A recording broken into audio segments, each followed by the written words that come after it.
En el año 1947, un astrofísico que se llamaba Georges Lemaitre, era un sacerdote belga, jesuita, a partir de la teoría de la relatividad de Einstein, la teoría general, postuló que debería de existir un instante inicial en el tiempo, al que él llamó Big Bang.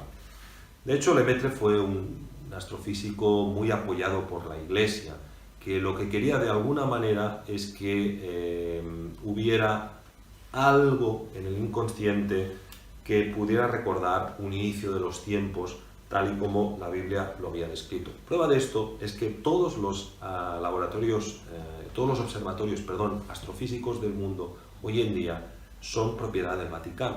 Los más importantes, todos son propiedad del Vaticano y más en concreto de los jesuitas.